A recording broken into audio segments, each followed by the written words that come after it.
மக்களை தள்ளிவிடா. ஆண்டவர் நம் ஆண்டவர் தம் மக்களை தள்ளிவிடார். ஆண்டவரே, அவர்கள் மக்களை நசுக்குகின்றனர். உமது உரிமை சொத்தான அவர்களை ஒடுக்குகின்றனர். கைம்பெண்டிரையும் அந்நியரையும் அவர்கள் வெட்டி வீழ்த்துகின்றனர். திக்கற்றவரை அவர்கள் கொலை செய்கின்றனர். ஆண்டவர் இதை கண்டு கொள்வதில்லை. யாக்கோபின் கடவுள் கவனிப்பதில்லை என்கின்றனர்.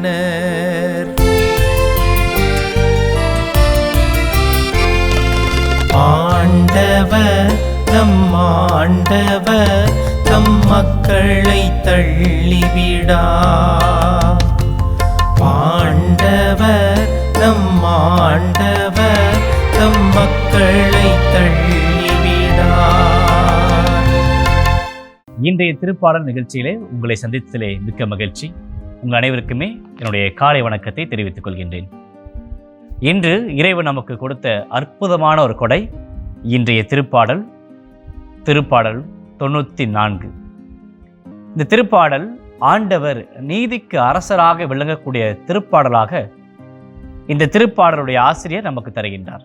இங்கே நாம் பார்க்க வேண்டிய ஒன்று, ஆண்டவர் நீதிக்கு அரசர் என்றால் அவர் அன்பை சார்ந்திருப்பாரா அல்லது நீதியை சார்ந்திருப்பாரா?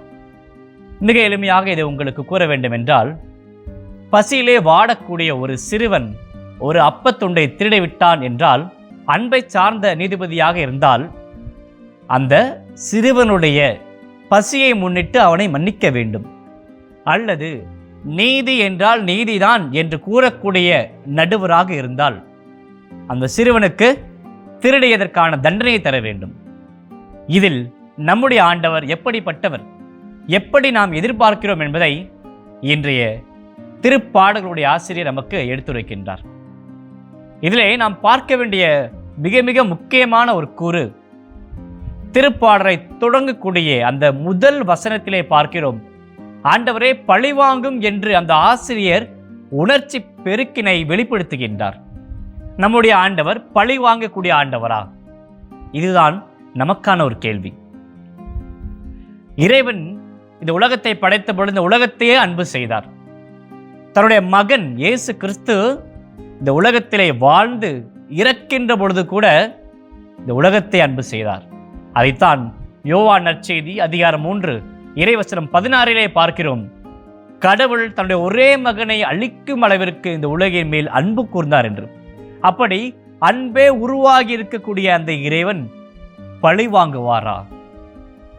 அப்படி இருக்கையில் எதற்காக திருப்பாடலின் ஆசிரியர் இவ்வாறு பழிவாங்கும் ஆண்டவரே எங்களுடைய எதிரிகளை அழித்து ஒழியும் என்று எடுத்துரைக்கின்றார்? ஏன் இப்படி விண்ணப்பிக்க வேண்டும்? காரணம் உண்டு. இந்த திருப்பாடல் எழுதப்பட்ட சூழல் அப்படிப்பட்ட ஒரு சூழல். திருப்பாடல்களிலே பல பிரிவுகள் இருக்கின்றன. இது 4ஆம் பிரிவை சார்ந்தது. அதாவது இந்த திருப்பாடல் எழுதப்பட்டது பாபிலோனிய அடிமைத்தன காலத்தை சார்ந்தது. அந்த காலத்திலே இவர்களுக்கு அரசர்கள் என்று யாரும் கிடையாது, கோவில் இல்லை, மேலும் தங்களை நல்ல முறையிலே வழிநடத்தி செல்ல தலைவர்களும் கிடையாது. ஏதோ நாட்டிலே அடிமைகளாக இருக்கக்கூடிய சூழல், துன்பம் துயரம் என்று தங்களுடைய வாழ்க்கையை இருளிலே மூழ்கி போன சூழலிலே அவர்கள் எப்படியாவது இதை விட்டு மீண்டும் வர வேண்டும் என்று முயற்சி செய்கிறார்கள். ஆனால் அடிமைத்தனம் அவர்களை மீண்டும் அழுத்திக் கொண்டே இருக்கின்றது. திருப்பாடல் ஆசிரியர் மிக தெளிவாக சொல்லுகின்றார், எங்களை நசுக்கி ஒடுக்குகிறார்கள் ஆண்டவரே, எங்களை காப்பாற்றும் என்று அவர் கூப்பிடுகிறார். இங்கே நாம் பார்க்க வேண்டியது 5வது இறைவசனத்தை பார்க்கிறோம்.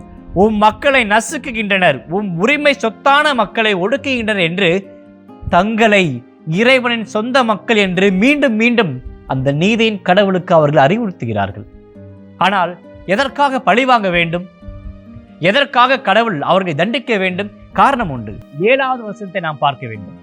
ஆண்டவர் இதை கண்டு கொள்வதில்லை, யாக்கோபின் கடவுள் அவர்களை கைவிட்டு விட்டார் என்று எதிரிகள் நினைக்கின்றனர் என்று திருப்பாடலின் ஆசிரியர் அறிவுறுத்துகின்றார்.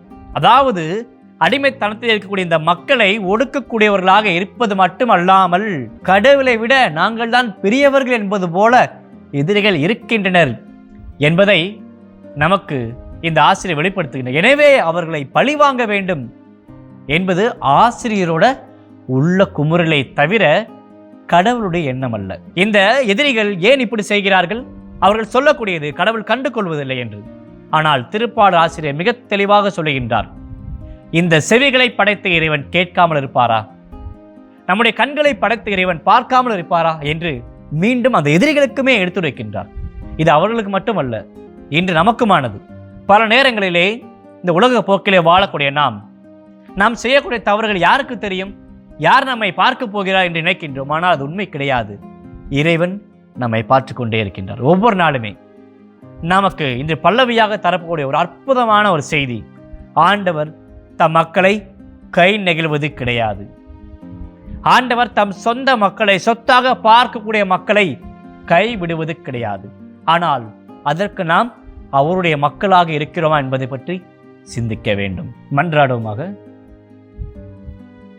அன்பே உருவாகிய இறைவா, இந்த நாளை தந்து நாங்கள் அனைவருமே உமது திருப்பாடலை தியானிப்பதற்கு எங்களுக்கு நல்ல ஒரு வாய்ப்பை தந்ததற்கு உமக்கு நன்றி கூறுகின்றோம். ஆண்டவரே, இந்த நாளிலே நீர் எங்களுக்கு உணர்த்தியது போல உமது நீதியையும் அன்பையும் எடுத்துரைக்கக்கூடிய கருவியாக எங்களை மாற்ற வேண்டும் என்று எங்கள் ஆண்டவராகிய கிறிஸ்து வழியாக மன்றாடுகின்றோம். ஆமீன்.